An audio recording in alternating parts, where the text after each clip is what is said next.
And for more now, we are joined by Republican on the House Finance Committee, Congressman John Rose. Thank you, Congressman, so much for your time. Give us the latest state of play. Will the government shut down early Wednesday morning? It looks like that's what the Democrats are calling for. Leader Schumer and Minority Leader Jeffries, I think, have at least been sending the signals that they're going to let the government shut down. Obviously, the House passed more than a week ago a clean, bipartisan, nonpartisan, really, continuing resolution that would keep the government open. That's what the American people want. The Democrats have voted just 6 months ago to do exactly the same thing and did that 13 times during the Biden administration. And so that's what we should do here. This continuing resolution would just get us to November 21st, but it does so in a nonpartisan way that I think is what the American people would like to see. So I hope that they come to their senses and that Minority Leader Schumer does not shut the government down, but it looks like that's where he's headed. I just want to piggyback off of your quote there, because Representative Meeks just told us that, quote, Republicans say it's a clean continuing resolution, but it's dirty. Your response to him saying that it's dirty?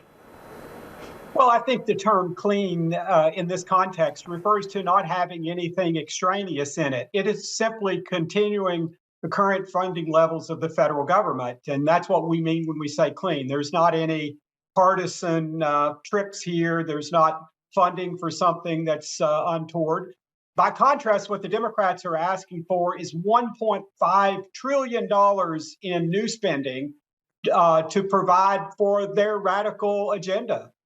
So they want to hold the government and the people of this country hostage to fund health care for illegals while Americans are left behind.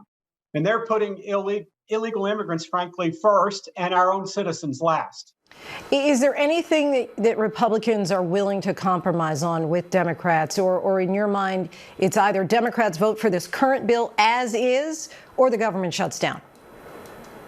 Well, I think, again, in the normal case here, and this is the case here, a clean continuing resolution is one that doesn't attempt to accomplish policy objectives in order to move forward. And so that's what we've put forward.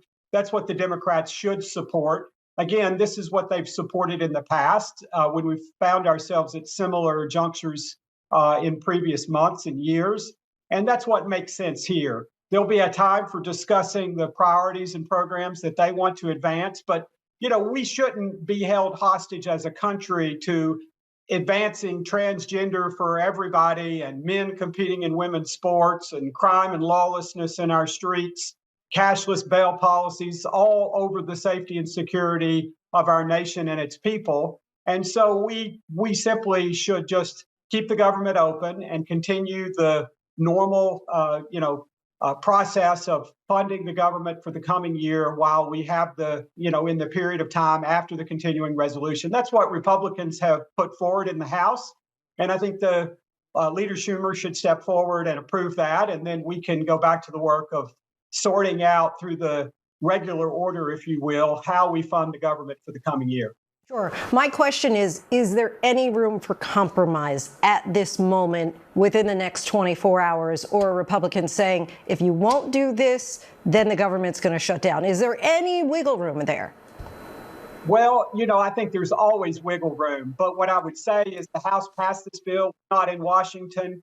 So I think if we're going to avoid a shutdown at this point, the Democrats in the Senate would need to approve the clean continuing resolution that keeps the government open, keeps federal services functioning, keeps our faith with federal government employees who are depending on a paycheck from the federal government, avoids all the negative circumstances of a shutdown.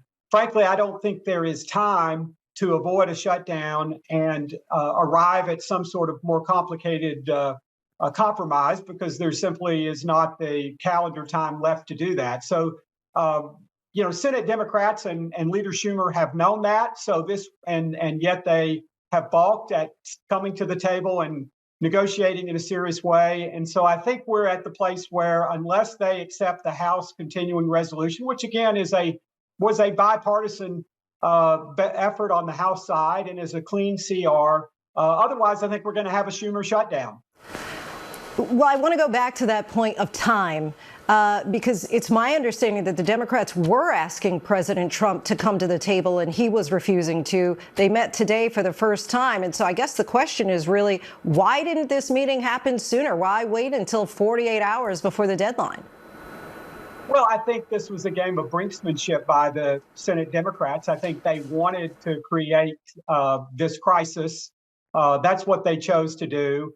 I don't think they were offering serious negotiations, even in their meeting today with the president. I think they're still asking for things. They're trying to use this as a leverage point to achieve a radical leftist agenda. American people voted last November to elect the president and give Republicans control of both houses. And so I think it's unreasonable for Democrats to think that they can hold the American people hostage with the threat of a Schumer shutdown to win concessions that, frankly, they did not win at the ballot box. Tennessee Republican Congressman John Rose, we thank you so much for your time. Really appreciate it.